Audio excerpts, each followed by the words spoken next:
Okay, here we are again, Griswold 811 ANSI style pump. We've got a 4x3x13 ductile iron with a ductile iron impeller. We're now going to show you how to setting the clearance on the impeller. From the factory, we have it at 15 thousandths off the case, and Wayne's going to show you how we're going to do that.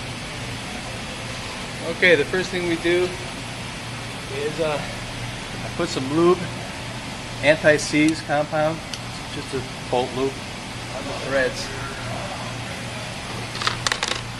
Then I take the Teflon O-ring and I install it onto the back of the impeller.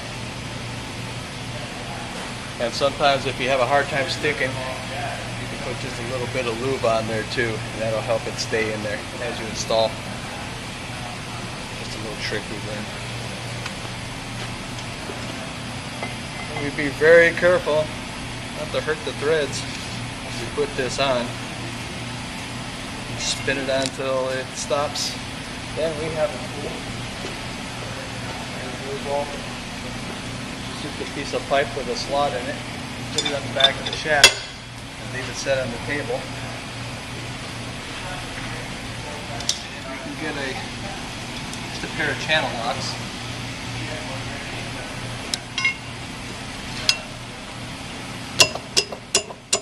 That's all you need, just a good wrap, hard as you can on the impeller.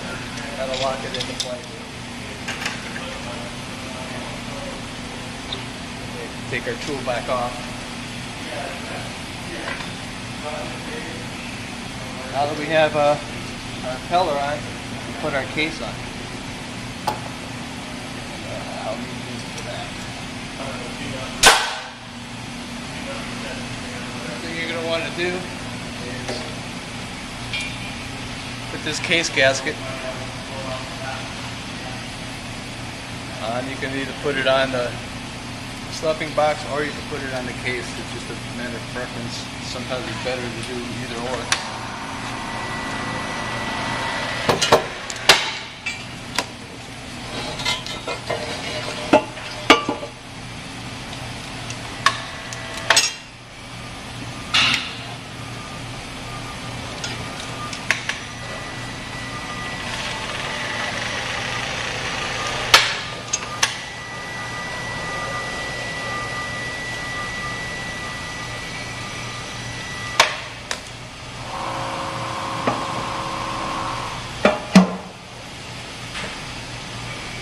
Right on, that's easy. Do this now.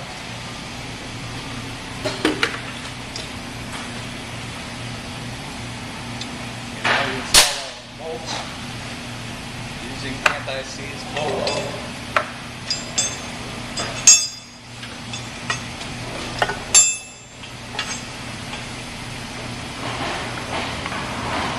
Put them in there and get them started.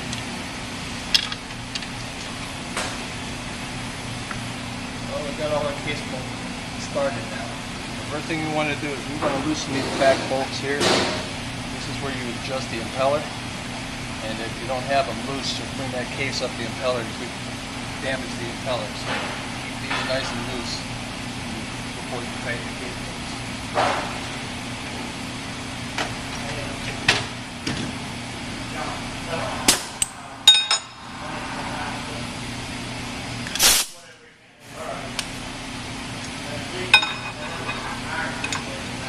If you're using a torque pattern, I like to start off at the bottom a little bit. On this side. Over here and this. Kind of keep doing it.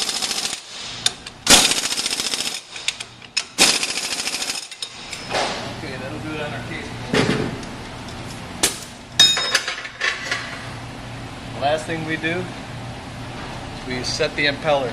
On this particular size pump, this is a medium pump. The impeller is supposed to be set at 15 thousandths degrees off the front of the case. So I'll grab my dial indicator. This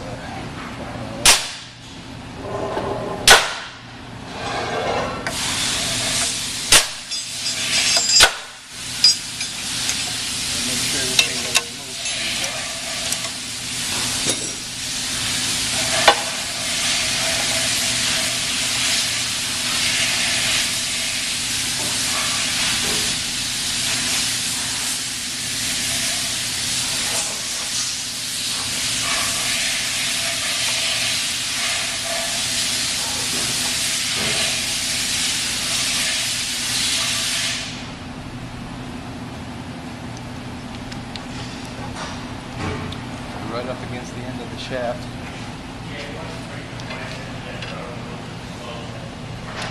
Before I zero that dial indicator, I want to run that shaft with the impeller stuck on the end of it all the way up to the front of the cage. Make sure everything's nice and loose.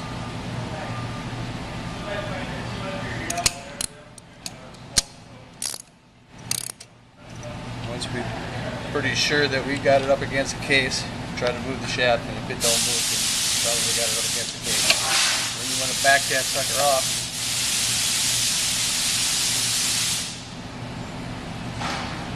Set your dial indicator to 0.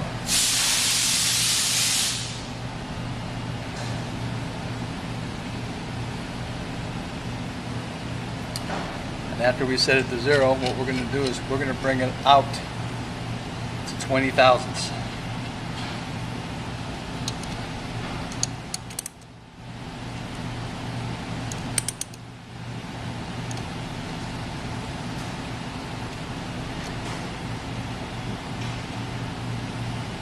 Now that we're at 20 thousandths, it's not going anywhere that way. So now we're going to bring it back in to 15.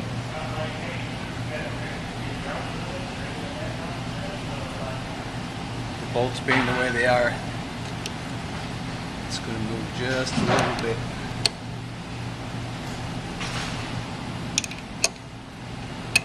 So I usually try to get it within a thousandths of 15, and then I'll go back and I'll tighten these just a little bit more.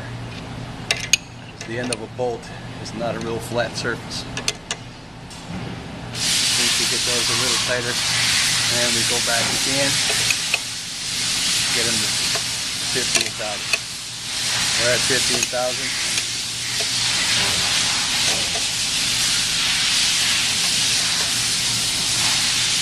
That's our setting. Now we have these locking bolts that we put on. That holds everything in place. Just like that. 15 thousandths. That should spin.